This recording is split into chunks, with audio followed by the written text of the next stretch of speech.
Lemon சோடால உப்பு போட்டு குடிச்சாங்க. எனக்கு ரொம்ப வருத்தமா இருந்தது. ஆனா கண்டிப்பா மாசக்கணக்குல ஆகாது, ரொம்ப நாள் கணக்கே கிட்னி போயிடும், நீங்க அதை குடிக்கவே கூடாதுன்னு சொன்னேன். அவங்க வந்து வாய்வு குத்து அப்படின்னு சொல்லிட்டு சோடா குடிச்ச 2 நாள் வாய்வு குத்துன்னு சொல்லி பால்ல வெள்ளைப்பூண்டு கொதிக்க வச்சு குடிச்சேன்னு சொல்லி சொல்றாங்க. இல்ல வாய்வு குத்துன்னு சொன்னாரு, நான் பால்ல வெள்ளைப்பூண்டு கொதிக்க வச்சு குடிக்க சொன்னேன், வாய்வு கலைஞ்சிருச்சு போல, மாரடைப்புல இறந்துட்டாருன்னு சொன்னாங்க.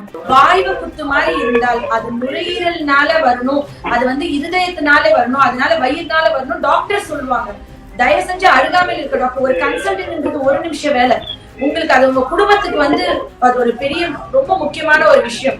அவங்களோட ஃபேமிலி மெம்பர்ஸ்க்கு அவங்களுடைய பிரசன்ஸ் வந்து இர்ரீப்ளேசபிள். அதனால 1 நிமிஷம் உடனே நீங்க ஒரு கன்சல்டிங் போய் ஒரு டாக்டர் கிட்ட ஜஸ்ட் எனக்கு இங்க வாய்வு குத்து இருக்கு அப்படின்னு செக்அப் போடுறது தவறே இல்லை. இது வந்து 30ல இருந்து 40 வயதுக்குள்ள ஆண்கள் உங்களுடைய பிரஷர் லெவல்ல, உங்களுடைய ரத்த அழுத்தம் லெவல்ல கண்டிப்பா பரிசோதனை பண்ணிக்கணும். அது வந்து ரொம்ப அவேர்னஸ் கம்மியா இருக்குன்னு தான் நான் சொல்லுவேன். அந்த வயசு ஆண்களுக்கு தான் அதிகமான அளவுக்கு இருதய பிரச்சனை வருது. இதுவும் உணவுனால.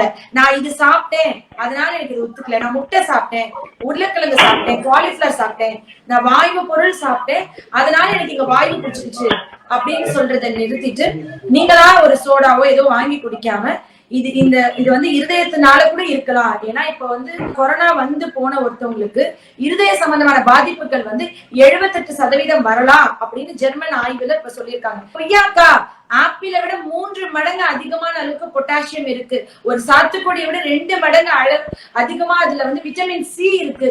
கொய்யாக்கா வந்து பைனாப்பிள் கிங் ஆஃப் ஃப்ரூட்ஸ்னா கொய்யாக்கா வந்து குயின் ஆஃப் ஃப்ரூட்ஸ்.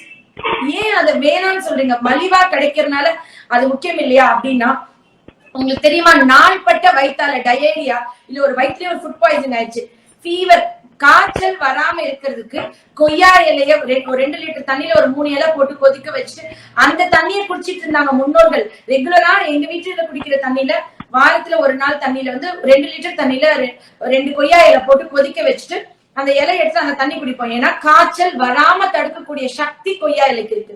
சும்மா தலையில முடி நிறைய கொட்டுது, இப்ப எல்லாருக்குமே முடி கொட்டுறது இருக்கு. நான் சொல்ல கொய்யா இலையை அரைச்சு தலையில பேஸ்ட் மாதிரி போடுங்க, ஒரு முடி கொட்டாது.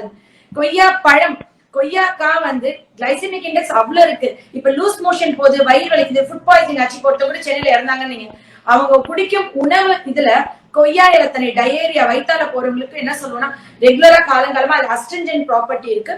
நீங்க வந்து அந்த கொய்யா இலை தண்ணியை குடிச்சாவே குடல் சுத்தமாகும், மியூக்கஸ் மெம்பரேன் ஸ்ட்ரென்தன் ஆகும். அது வந்து ரொம்ப நல்லது. கொய்யாக்கா சாப்பிடும் போது பாருங்க, டைப் 1 சுகர், ஒரு 10 வயசு குழந்தைக்கு சர்க்கரை 400, ஒரு 15 வயசு குழந்தை இன்சுலின் ஊசி போடுதுன்னா எவ்வளவு வயிறு எரியும் ஒரு அம்மாக்கு.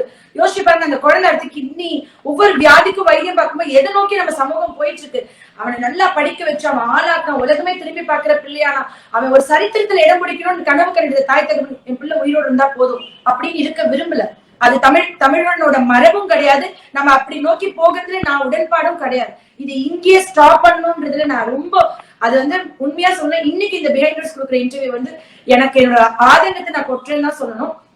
ஏன்னா கொய்யாக்காய் இப்ப சீசன், கடவுள் அந்தந்த சீசனுக்கு அந்தந்த உணவை அந்தந்த ஊர் கிளைமேட்டுக்கு விளைய வைக்கிறாரு. நான் ரொம்ப நம்புறேன். I trust nature. அப்ப இப்ப கொய்யாக்கா சீசன், இப்ப பாருங்க அவ்வளவு ஃபீவர் சீசன். இந்த டைம்ல கொய்யாக்கா வருஷத்துல 2 தடவை கிடைக்கும். அது இந்த டைம், இந்த 3 மாசம் டெய்லி ஒரு கொய்யாக்கா அம்மா இருந்து குழந்தைங்க வரைக்கும் சாப்பிட்டா ஏன் நம்ம வந்துட்டு வியாதி வைத்தியம் கண்டிப்பா நம்ம வந்து எந்த மருத்துவ முறையோ யார்கிட்டயும் போக வேணாம், நம்ம கிட்ட வீட்டுல இருக்கு.